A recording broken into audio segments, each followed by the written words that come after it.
Well, hello there. This is Dr. Chavonne. I am so delighted to be with you for another podcast episode. Today is extra special because I am both recording this podcast in audio as well as video.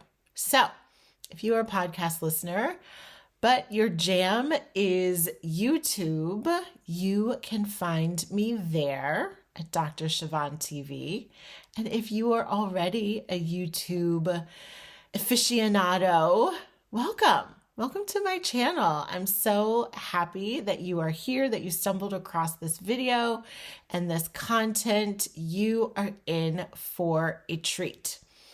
But first, can I just give myself a shout out as well as all of you moms out there who are holding it down, doing all of the things. Today was one of those days for me where got the kids, two different schools, 6 and 8, out the door, relatively on time.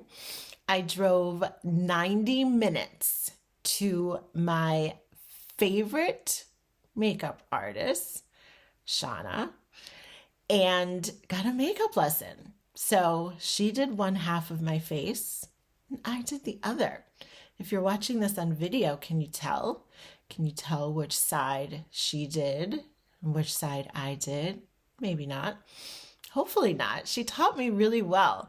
So I wanted to learn how to do my own makeup because first of all, she's my favorite makeup artist, but she's 90 minutes away from me. And I was like, I've got to figure out something in between. So I'm going to start practicing my makeup skills that she taught me. And then while I was there with her, I decided to do a mini photo shoot with my favorite photographer, Jasmine. So we rented the most glorious space and did a 30-minute, right to it photo shoot. You will get to see those photos in the next few weeks as we enter the holiday season. So the holidays are my favorite time of year. It's also my favorite time of year to be thinking about you and your marriage and your family and what your life is like. Because for me, the holidays are all about family. The holidays are all about love and joy and gratitude. And I know for many of you, if you're in a frustrating or disappointing place in your marriage is not top of your list of the things that you are excited about and grateful for. You might really be having a hard time. So this podcast is definitely for you, as well as my program, the Marriage Upgrade. I want to take a minute to just put a plug in for that because we are kicking off a bonus virtual date night on November the 19th. So depending on when you're listening to this or watching this, it may have already happened, but I am enrolling cohort 2 in the Marriage Upgrade. The Marriage Upgrade is my 6-month group coaching program for couples who are interested in improving their communication, deepening their connection, operating better as a team, and increasing that passion and intimacy. So, Cohort 2 officially starts in March of 2023, but I really wanted to be intentional about providing you with immediate support, especially as we enter the holiday season. So if you know that this is a time of year where your desire to improve your marriage, to work on your marriage, to end the year strong as a couple is very high, I highly encourage you to check out that program. You can find out all of the details at drchavonne.com. All right, so today's podcast episode, what we are going to be talking about is knowing what you want. It's so funny because, again, we're at this time where people have started asking me, what do your kids want for Christmas? What should we get your kids? I'm like, I don't know. I haven't even thought about it, right? And so you may be in the same boat with your family and with holiday gifts, but where are you when it comes to your marriage? Do you actually know what you want? Just take a minute. If I were to ask you, put out your Christmas wish list for your marriage, what would you say? Really think about that. That is such an important question because you can never get where you want to go without first knowing where you're going. It's a very simple statement, but when it comes to marriage, so many times what I find is that people don't actually know what they want, that they've spent so much time being frustrated and disappointed and feeling let down from how things are going with their spouse, that they don't even entertain or anchor themselves in what they want. And when you're not anchoring yourself in what you want, you're literally drifting off into what you already have, which is a lot of times not exactly what you want, or you're drifting down the path of something even worse than what you have currently. So this is a topic that I feel so passionate about, helping you always have an answer. It's one of those things that I guess as an entrepreneur, I'm always thinking about, like, opportunity can knock at any moment. I want to be ready. I don't want to be getting myself ready. I don't want to be thinking about how I could be ready. I want to be ready. And I want you to imagine that if your spouse came to you today and was like, hey, I want our marriage to work. I am ready to do whatever it takes for us to be as happy as we could possibly be. Would you actually have an answer? Would you have your list ready of the things that you want? It's so important that you do. Now, let me tell you this. If you don't have that list, it's okay. But you also want to know why. Why don't you know what you want?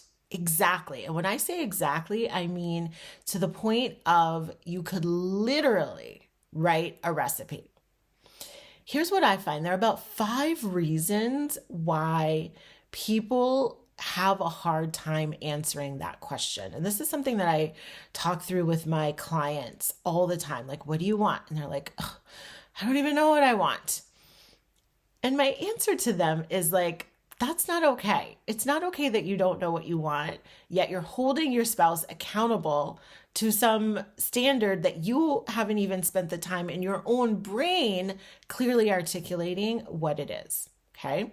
So there are 5 reasons that people have a hard time answering this question. And as I list them, I want you to think about, what is it for you? What is the reason that you don't have your list on a silver platter of exactly what you want for your marriage? Okay. The first reason that I find is that people have been stuck in a disappointing or frustrating or negative place for a long time. And so what happens when you've been operating at a certain level in your marriage for so long, you create what I just call familiar dysfunction, where it's not what you want, but it's what you've got, and it's what you've had for a very long time. So the idea of even conceptualizing something better is just foreign to you, right? It's like if you live in a temperature that's 65 degrees every single day for 10 years, when I want to take you on a tropical vacation in August and it's 95 degrees, you're just not even going to know what that experience is like until you're actually in it, right? But with marriage, you are where you are. But I want you to just recognize that if you've been in this place for a very long time, it could just be that your brain has become so accustomed to where you are that it won't even really easily allow itself to think about something better. So I want you to just assess, is that happening for me? The second reason that I find people have a hard time answering this question is because they don't even believe what they want is possible. So maybe they have an inkling of something, but they're like, that's just not going to happen. My spouse is too stubborn. My spouse is too selfish. We've been fighting and arguing about certain things for far too long. I can't even believe that we would ever get past some of these issues that are creating challenges between us, right? So is it hard for you to even believe? I know for me as a person of faith, I love just asking God, like, God, help me with my unbelief, right? Because I know that if I don't even believe something is possible, for sure it's not going to happen because I'm not going to take any action towards it. So is that where you are? Are you in a place where like you don't even believe? If I were to tell you right now, hey, I can help you. This is exactly what we're going to do. These are the exact steps. But your brain would have some resistance to believing that a positive outcome is possible for you. You want to know that, right? You want to know if that's where you're stuck. The third obstacle to people really being able to say what it is that they want is feeling unworthy of their true desires. And I want you to, again, just think about, is this happening for you? Do you feel like an amazing, thriving, happy marriage is for someone else, but not you? Do you think that there's something wrong with you, that you don't deserve the kind of love that you're seeing on social media, that you're seeing in the movies, that you're seeing everywhere? Is there some distance and some disconnect between how you see yourself being worthy or deserving of what you truly desire? Right? And my heart and my message to you is, of course, you deserve what you desire. Why wouldn't you? And your brain is going to tell you a lot of reasons, well, this and we're that. And listen, there are people who are more impatient, more, whatever, fill in the blank with whatever thing you think is holding you back. I guarantee you there's someone else with those same qualities, those same experiences, those same challenges, and also believing that they deserve their heart's desire in every aspect of their life, but certainly in the area of their marriage. The fourth reason that this is sometimes hard for people to answer is they don't actually see the power that they hold in creating change. It feels like the marriage is disappointing or the marriage is frustrating because of their spouse. And they're not looking at themselves. They're not looking at their own mindset and how they're showing up and the ways that they may be contributing to the dynamic. And so it's sort of like, well, I can't have what I want because what I want is 100% dependent on my spouse being different and doing things differently. Right? It's like you'll shrink yourself and give up all your power and just look over to your spouse to be the reason that your marriage isn't thriving. Is that you? If I were to ask you, like, why don't you have the happy, loving, amazing marriage that you want? What would be your answer?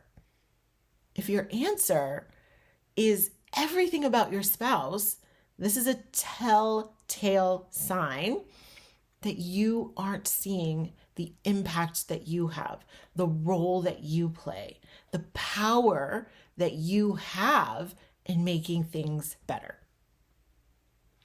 The fifth reason that I see people have a really hard time answering this question is sometimes they've just never been given permission to articulate and express what they want.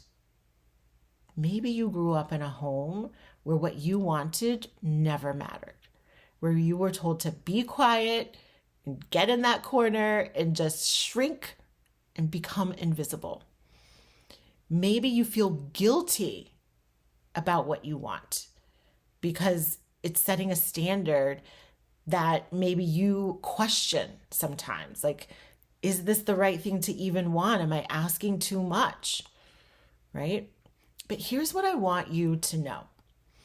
Anything you desire for your marriage that is good for you, that is good for your spouse, that is good for your family, that keeps in mind the whole as a unit, is a divine desire, right? When we think about God and when we think about what he wants for us, first of all, he loves you and your spouse equally. Equally. He wants you both thriving. He wants you both living at your full potential. He wants you both being the spouses he created you to be in this marriage. And so if what you want aligns with that, it is divine. It is ordained. It is destined for you. And so you have permission to want that. You have permission to position yourself to receive it. You have permission to go after it and be relentless in your pursuit. I want to leave you with just some quick tools to start practicing so that you can begin to tune into what you want, so that you can begin to tune out the noise and be able to listen to what's in your heart and what's in your spirit for your marriage. The first strategy that I want to offer you is just asking yourself a question. What do I like? What don't I like? Simple as that. Just go about your day with this question percolating in your mind. What do I like here? What don't I like? And it may be easier in the beginning for you to articulate what you don't like. That's okay. You just want to reverse it, right? So I don't like that when we come home and reunite, we don't even really greet each other. Maybe that's very palatable for you and you notice that and you don't like it. So what you would like is a friendly, loving, enthusiastic greeting, right? You just take what you don't want and flip it. So that's one strategy you can try.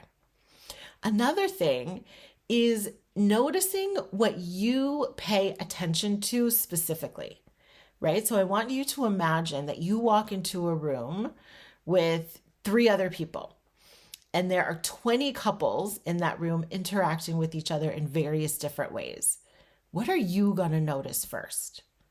Are you going to notice how they're sitting? Are you going to notice how they're laughing or if they're serious? Are you going to notice how engaged they are with each other? Are you going to notice if they're in conflict? Right? I know when I step in a room and if there's 20 couples there, I'm going to notice their energy. I just feel it. Like I can sense like, ooh, this is a couple that's like really into each other, or like this is a couple that's in some conflict. What do you pay attention to? Because I guarantee you, walking in that room with 3 other people, you're all going to notice something different. And so what you notice and what your eyes perk up to is an indication of what matters most to you. Because we all value different things in a relationship.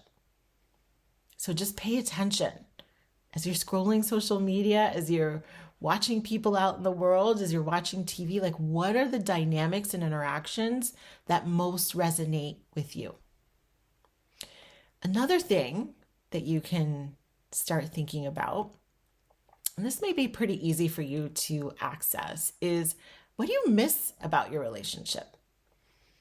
What are the things that maybe you did in the earlier days that aren't happening now that you just miss?